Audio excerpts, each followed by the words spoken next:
안녕하십니까. 이번 시간에는 비혼의 증가와 부동산 실수요, 이런 말이 있죠. 결혼은 도박이고 육아는 사치다, 뭐 그런 말도 있습니다.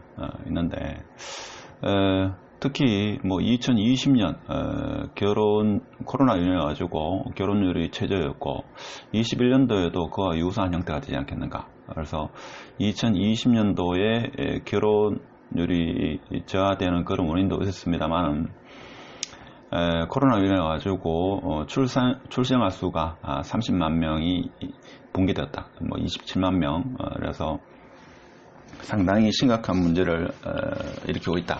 심각하다. 아직 뭐 크게 문제되는 건 아니죠. 자, 그런데 미혼 남녀의 결혼 필요성에 대한 인식이 있습니다. 사실 지금 50대 후반, 60대 결혼 정년기를 앞둔 그런 자녀분을 두고 계시는 부모님은 걱정이 많은 걸로 알고 있습니다. 그렇죠? 그 걱정은 20년 전에도 걱정이 많았었고 지금도 마찬가지다. 근데 지금은 좀 더 심각하다, 아주 심각하다 이렇게 볼 수 있죠.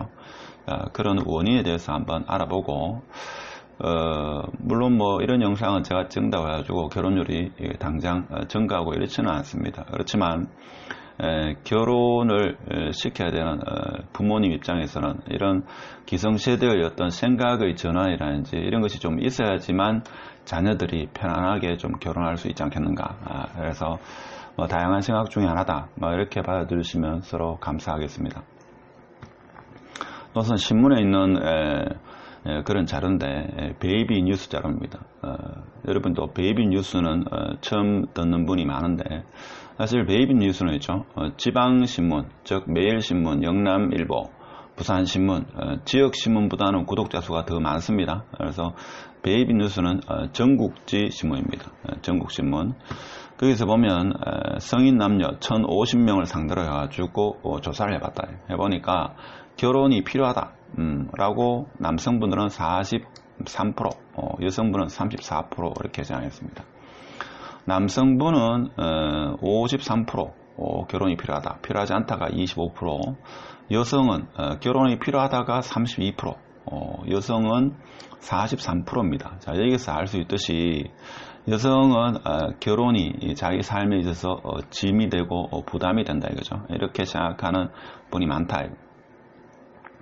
근데 여기서 보면 20대, 30대, 40대로 갈수록 결혼이 필요하다는 이런 생각은 점차적으로 줄어들고 있다 이거죠. 그래서 연령대가 높아질수록 결혼은 필요하지 않다. 지금 여기 조사에서는 나오지 않았습니다만 50대가 되면 제가 볼 때는 있죠. 결혼이 필요 없다가 제가 볼 때 한 10%가 되지 않겠는가. 지금 이 영상을 보고 계시는 있죠. 50대, 60대 분은 있죠. 결혼해서 지금까지 이혼하지 않고 쭉 살았는 게 신기할 정도다 이거죠. 그래서 성인 남녀가 만나가지고 자녀를 낳고 한평생이죠. 한 30년 가까이 이렇게 같이 함께 했다는 것은 제가 볼 때는 큰 축복이다. 그러니까 이혼하지 않고 쭉 살았다는 거죠. 신기하죠. 대부분 보면 50대 되면 있죠. 사실 옛날 생각도 많이 나고 옛날에 다른 여성, 다른 남성과 같이 삶을 했으면 어떻겠을까, 뭐 이렇게 생각하는 분이 적지 않다고 합니다. 그렇죠? 그래서 시간은 되돌릴 수 없고 이제 음악을 듣는 것도 과거의 향수가 묻어나는 그런 음악이죠. 이제 마음에 와닿고 특히 트로트에 대해서 상당히죠. 상당히 가슴에 와닿는 음악의 한 구절을 들면 인생을 생각할 수 있는 그런 나이가 되지 않았나 생각이 듭니다. 어쨌든 간에 나이가 들면 들수록 오히려 결혼은 필요하지 않다. 뭐 조론도 있고 뭐 여러 가지 말이 많죠. 그렇습니다. 자, 그러면 이것이 조금 더 조사 내용을 보면 저출산 문제에 대한 인식입니다. 자, 결혼은 그러한 형태로 조사가 되었는데 출산에 대해서는 어떻게 생각하느냐.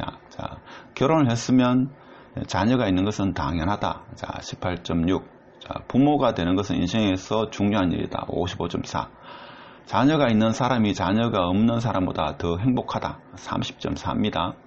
자녀가 있다고 해도 꼭 행복한 건 아니다. 그죠? 저출산은 우리 사회가 해결해야 될 중요한 문제다. 이에 대한 인식은 다 하고 있습니다. 그렇죠?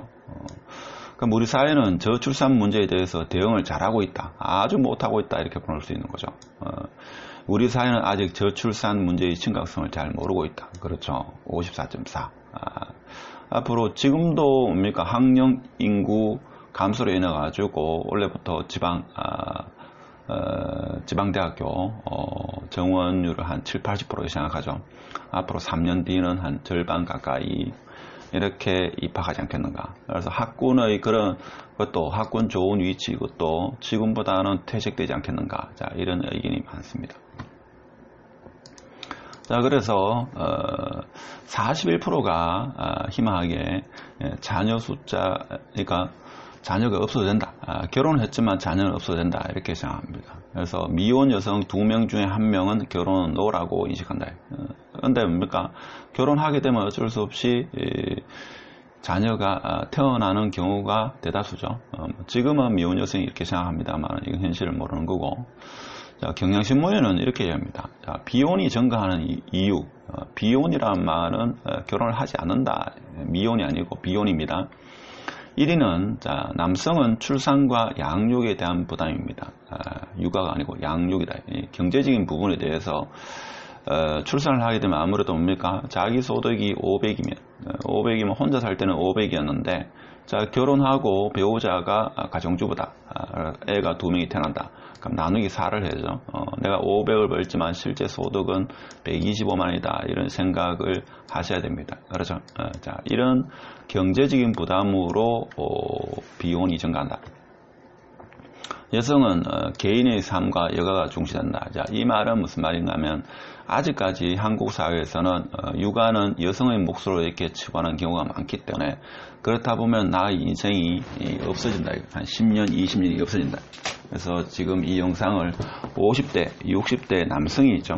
듣게 되면 자기 아내가 한 번쯤은 우울증이나 뭐 여러 가지 정신적으로 문제가 있었을 겁니다. 제가 볼 때는 제가 내세울 건 없습니다만은 육아에 대해서는 대구 경북에서는 둘째 하면 좀 섭섭한데 제가 볼 때는 한 10년 경험해 보니까 육아를 경험해 보니까 이 우울증이 오지 않으면죠 육아를 안 한 거다 그렇게 생각하시면 됩니다.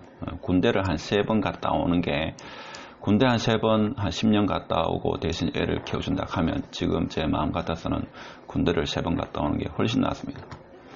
여튼 간에 이런 전통적인 사고에 의해서 아직까지 비혼이 점차적으로 증가할 것이다. 저는 그렇게 봅니다.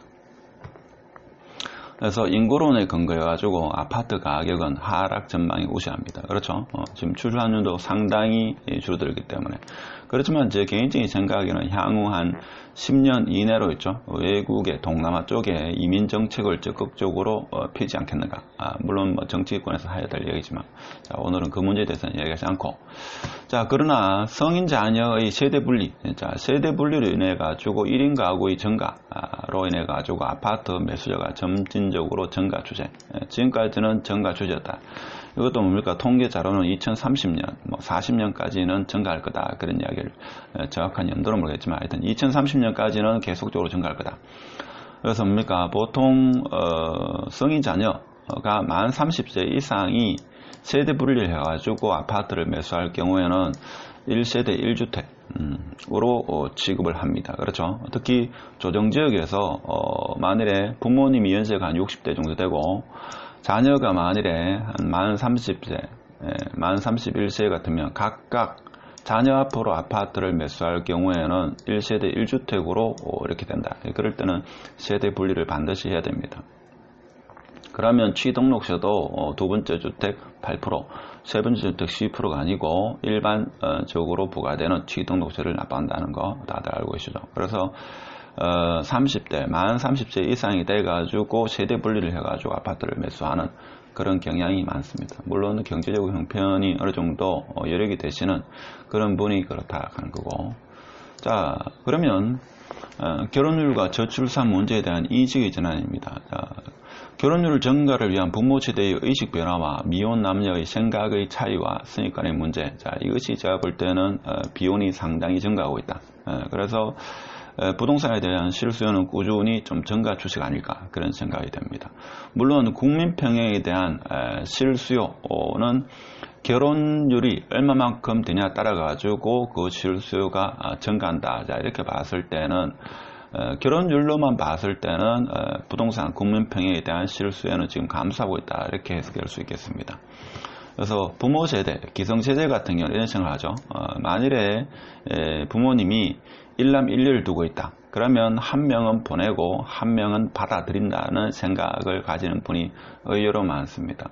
저는 나이에 비해서 아직 애가 어려가지고 이런 생각을 못합니다만 저하고 비슷하거나 몇 살 많은 분이 그런 이야기를 하더라고요.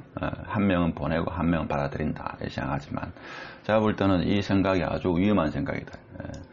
아들든 딸든 간에죠. 두 명이면 두 명 다 떠나 보낸다. 이렇게 생각하시는 게 자녀가 있죠. 좀 마음 편히 결혼하는 그런 겁니다. 물론 이제 부모님 속으로만 생각하고 있죠. 실제 자녀가 그렇게 생각하지는 않겠죠. 떠나간다 이렇게 생각하지는 않습니다. 그런데 부모님이 이런 생각을 갖고 모든 행동과 말을 해야 된다. 자녀와 어떻게 이제 품을 떠난다. 그래서 어떻게 보면 연을 끊는다. 좀 극단적으로 표현하면 그렇게 생각하면죠. 자녀에게 오히려 더 대접받는다. 이렇게 저는 봅니다. 그래서 특히 이 결혼 정년기에 있는 그런 20, 30대 이런 친구들은 남녀의 역할을 이분법적으로 생각하면 좀 곤란하다. 근데 이게 본인도 모르는 사이에 자기 부모가 그런 이분법적인 가정에서의 역할을 해왔기 때문에 자기도 무의식적으로 결혼을 해가지고 그런 이분법적인 사고를 하는 경우가 많습니다. 예를 들면 여자가 어떻게 이렇게 돼가지고 남자가 어떻게 이러겠죠. 그렇게 생각하는 경우가 많습니다. 무의식적으로. 그래서 그렇게 해서는 지금 20, 30대는 무의식적으로는 그렇지만 또 여러 가지 미디어 매체에 많이 노출되었고 하기 때문에 모든 것을 같이 한다는 사고의 전환, 집안일이든 바깥일이든 간에 모든 것을 같이 한다는 그런 사고의 전환이 필요합니다. 이런 이분법적인 사고는 제가 볼 때는 구스기 시대부터 남자는 바깥에 나와서 실질적으로 뭡니까 이 동물을 사냥을 하고 채취하고 해가지고 힘든 일은 남자가 하고 집에서 육아는 여성이 했는 거였지만 요즘은 뭡니까 사냥을 해가지고 먹고 사는 사람은 극히 일부다. 그래서 남녀의 어떤 직업에 대한 그 직업관에 대한 세계가 많이 바뀌었기 때문에 이런 사고를 모든 것을 같이 한다는 사고의 전환이 제가 볼 때는 필요하지 않겠나 이런 생각이 듭니다. 그리고 또 하나는 20, 30대가 결혼 정년기에 있는 이런 분들이 좀 착각하는 게 결혼 정년기에 성공에 대한 환상이 있습니다. 30대 초중반에 있죠. 언니들 모든 것을 엄청난 부를 거머쥐려는 그런 배우자와 결혼하기를 희망하는 이런 것이 상당히 강합니다. 사실 제가 봤을 때는 저는 어떤 전문가 집단을 상당히 존중합니다만은 그분들의 어떤 그 판단이라든지 그런 것은 좀 끝까지 좀 의심하는 편입니다. 무슨 말인가 하면 보통 의사분들이 소득이 많다 하지만 그 의사분들이 어떤 진단을 했는 게 다 맞는 건 아니더라 이거죠. 저도 실제 경험했습니다만은 지방대학 병원에서 어떤 환자가 A 암이다 이렇게 했는데 B 대학병원에서는 B 암이다. 근데 서울 가니까 C 암이다 이거죠. 그래서 그분들 간의 어떤 의견은 서로 다르다. 저와는 물론 상당한 의학적인 지식이 있겠지만 그 의학적인 지식이 있는 사람들 간에는 상대적이다 이렇게 볼 수 있습니다. 하여튼 간에 그런 분이든 어떤 분이 간에 그런 분도 본인 스스로 있죠. 결혼에 대한 모든 비용을 부담하고 그렇게 결혼해가지고 육아를 하기에는 상당히 무리가 있다. 그래서 30대 초중반에 흔히 말하죠. 10억짜리 아파트를 매수해가지고 이렇게 한다는 것은 거의 불가능하다. 보통은 부모 찬스를 이용한 거다. 그렇게 알고 계시면 됩니다. 그래서 결혼 정년기에 있는 사람들이 30대 초중반에 엄청난 부를 이룰 수 있다 하는 그런 착각에 그런 환상에 젖어 있으면 안 된다 하는 거죠. 그래서 30대 초중반에 모든 것을 갖추고 결혼한다는 생각은 환상이다 하는 거. 그렇게 됐다는 사람은 제가 볼 때는 극히 소수입니다. 20대 초중반부터 비즈니스를 했는 일부 그리고 20대 후반에 글로벌 기업이나 하여튼 벤처 기업을 해가지고 성공한 극히 일부의 소수, 뭐 0.001%의 소수의 사람을 빼고는, 물론 특정한 직종 몇 가지를 빼고 거의 대다수는 30대 초반에 엄청난 헤드마트 국민주택, 집 10억짜리 이상을 보유한 사람은 대부분 부모 찬스를 이용한 거다, 이렇게 보시면 되겠습니다. 자, 그래서 자녀 같은 경우죠. 자녀가 인생에서 가장 크고 소중한 재테크다, 즉 삶에 대한 원동력이다, 자, 이렇게 생각하는 게 있어야 됩니다. 그래서 너무 재테크나 돈에 대해서만 집착할 필요가 없다. 부라는 것은 어느 순간이죠, 흐름을 타면 충분히 누구나 자산이 이렇게 팽창할 수 있다.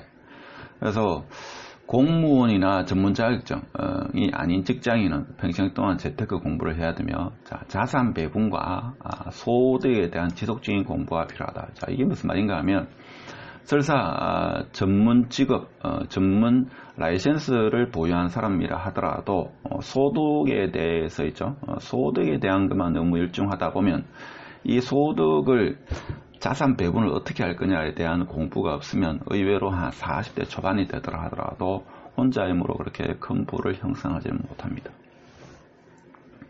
하여튼 이번 시간에 비혼의 증가, 그것은 기성세대이죠. 기성세대가 지금 자녀 세대의 결혼에 대한 그리고 그런 생각과 20, 30대의 미혼 남녀들이 결혼에 대한, 그리고 결혼을 하고 나서 가정에 대한 이분법적인 이런 사고에서 모든 것을 같이 한다는 이런 사고의 전환이 있어야지 조금 더 결혼에 대한, 즉 결혼하고 나서의 일상에서도 좀 더 행복한 삶이 되지 않겠나, 이런 생각이 들고, 특히 30대 초반에 큰 부를 이뤄가지고 결혼한다, 그것은 거의 불가능하다. 그래서 30대 초반에 모든 것을 갖추고 결혼한다는 이런 환상, 잘못된 생각을 좀 버려야 되지 않겠는가, 자, 이런 생각을 하고, 그리고 공무원이나 전문 라이센스를 가지지 않은 일반 직장인 같은 경우는 자산 배분을 어떻게 할 것인가, 자기 소득을, 대부분의 사람은 이 소득을 증가시키는 데만 올인합니다. 근데 소득을 어떻게 배분할 거냐, 흔히 말해서 우리가 축구 경기나 야구도 그렇습니다만은, 특히 축구 경기에서는 선수의 역할이 중요하느냐, 감독의 역할이 중요하냐, 자, 이렇게 봤을 때 감독의 역할이 더 중요하다, 이런 이야기를 합니다. 그것은 우리 2002년도 월드컵 때였죠. 선수는 그대로였는데 히딩크라는 감독을 우리가 이렇게 배정을 해가지고 우리가 좋은 성과를 이루듯이, 나의 소득보다는 이 소득을 어떻게 분배할 것인가에 대한 공부가, 지속적인 공부가 중요하다. 자, 이런 말씀을 드리고 오늘 영상은 마치도록 하겠습니다. 감사합니다.